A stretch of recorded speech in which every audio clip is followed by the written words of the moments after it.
네, 본격적인 뉴스로 이어갑니다. 자, 2022년 우리는 어떤 한 해를 보내게 될까라는 생각 많이들 하실 텐데요.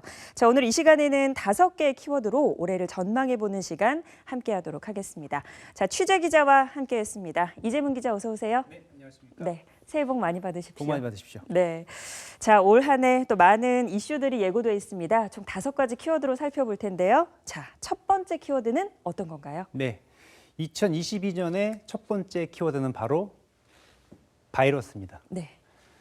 2019년 중국 우한에서 코로나19 바이러스가 시작이 됐습니다. 2020년 1월 20일 국내에서 첫 환자가 발생한 이후 만 2년이 다 되도록 우리의 일상을 파괴했습니다. 코로나19 바이러스가 만들어낸 파생어를 한번 살펴볼까요? 자, 보시는 것처럼 격리, 봉쇄, 집합 금지, 집단 감염 등등 시쳇말로 후덜덜한 단어들이 질비합니다. 올해에도 이 바이러스는 우리를 괴롭힐 겁니다. 사실 바이러스와의 전쟁은 수년 전부터 우리의 일상이 돼버렸습니다. 2003년에 사스, 2009년에 신종 인플루엔자, 2014년에 에볼라, 2015년에 메르스, 그리고 이번에 코로나19까지 이 바이러스는 쉴 틈 없이 우리를 공격하고 있습니다. 네. 사실 인간에게 공포와 위협을 주는 것들은 여러 가지가 있겠지만 이번 코로나19 사태를 겪으면서 가장 무서운 것이 바로 이 바이러스 그리고 전염병이 아닐까 하는 생각이 많이 들었습니다. 네. 자, 두 번째 키워드 넘어가 보죠. 어떤 네. 건가요? 자연스럽게 첫 번째 키워드와 연결이 될 것 같은데요. 두 번째 키워드는 환경입니다.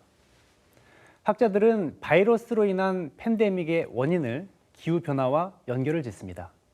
기후변화와 환경 파괴로 동물의 영역과 인간의 영역이 좁혀지면서 낙타로부터 또 박쥐로부터 예상하지 못한 바이러스가 인간에게 옮겨온 것이죠. 코로나 사피엔스의 저자 최재천 교수는 바이러스의 창궐 주기가 점점 짧아지고 있다면서 문제는 생태계 파괴, 결국 인간의 탐욕과 무절제함이 부른 참사라고 규정을 했습니다.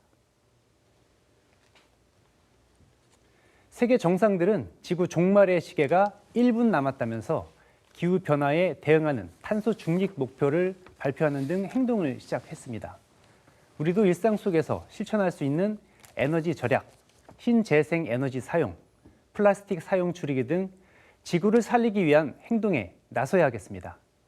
이왕이면 친환경 자동차를 이용하거나 가까운 거리는 걷거나 자전거를 타는 것도 방법이 되겠습니다. 네. 이 환경 보호, 당연히 미래를 위한 일이기도 하겠지만 당장 오늘을 살아가는 우리를 위한 일이기도 하잖아요. 그렇습니다. 이 탄소 제로 운동 많이들 관심을 갖고 적극적으로 동참해야겠습니다. 네. 세 번째 키워드는 뭔가요? 네, 세 번째 키워드는 갈등입니다. 지난해 우리는 생각지도 못했던 요소수 대란을 겪었습니다. 우리나라는 요소수의 원료인 요소를 중국에서 98% 수입을 하는데 중국이 수출을 중단하면서 품귀 현상이 일어났습니다. 요소수가 없으면 운행을 할 수 없는 디젤 차량이 멈춰서는 것은 아닌지, 이에 따라 유통과 운송 대란이 벌어지는 게 아닌지 한바탕 홍역을 치렀습니다. 따지고 보면 그 내막은 미국과 중국의 갈등 때문입니다. 미중 갈등으로 우리 사회가 크게 요동쳤던 사건, 사드 배치 문제 기억하실 겁니다. 미국과 중국의 대립과 갈등은 올해도 계속될 겁니다. 우리 내부적으로는 선거를 2번이나 치러야 합니다. 3월 9일에 대통령 선거, 6월 1일에는 지방선거. 흔히 선거를 총성 없는 전쟁이라고 합니다. 과거에는 권력을 얻기 위해 총과 칼을 사용했지만 민주주의가 정착한 뒤로는 선거라는 제도가 총과 칼을 대신합니다. 무기만 달라졌을 뿐입니다. 갈등이 최고조에 이르는 시점에 유권자들은 투표라는 총을 쏘게 됩니다. 선거 전쟁의 갈등을 봉합하는데 얼마나 많은 시간이 필요할지는 모르겠습니다. 네, 올해 가장 큰 이슈 중에 하나가 바로 선거일 텐데요. 대선이 이제 3개월 조금 남았네요. 이 정치권에 일어나는 변화들도 또 잘 지켜봐야 될 것 같습니다. 다음 네 번째 키워드 살펴볼까요? 네 번째 키워드는 화면으로 확인해 보겠습니다. 사립학교 채용 비리가 좀처럼 근절되지 않고 있습니다.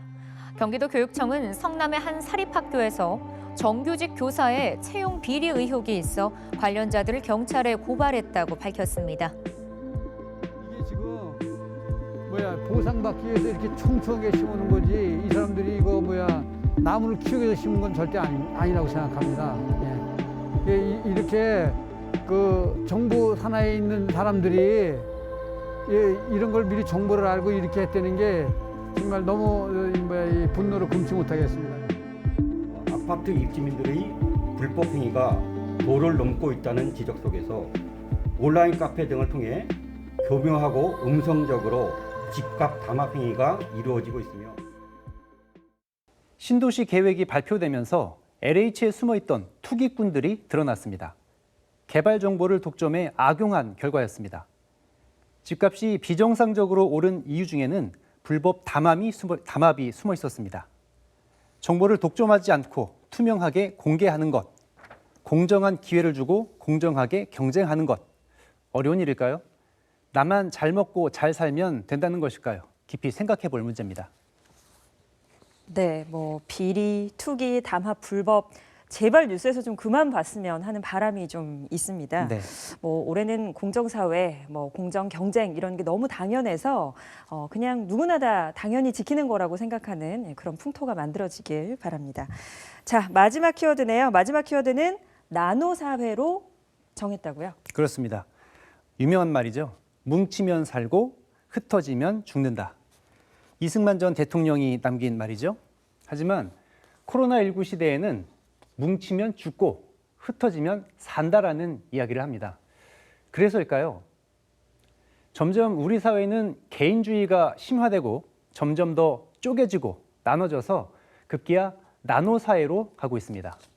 우리가 사라지다 보니 나만 남게 되고 나만 살기 위해 공정하지 못한 선택도 하게 되는 것이죠. 그런데 역설적으로 사회가 분열되자 개인은 공동체를 그리워하게 됐습니다. 신체적으로는 또 물리적으로는 거리를 두면서 SNS를 통한 디지털 소통은 활발해졌습니다. 지나친 개인주의는 사회에서 소외되는 이들을 낳게 되고 이는 사회 문제를 야기하기도 합니다. 개인주의와 건강한 공동체를 동시에 추구해 나가야 할 나노사회, 올해 우리가 준비해 가야 할 과제입니다. 네, 이렇게 해서 5개의 키워드로 올 한 해를 또 전망을 해봤는데요. 모두가 원칙을 잘 지키고 배려하는 마음을 갖는다면 우려보다는 또 기대가 되는 한 해가 되지 않을까 그런 생각이 듭니다. 자, 이재문 기자 수고 많으셨습니다. 수고하셨습니다.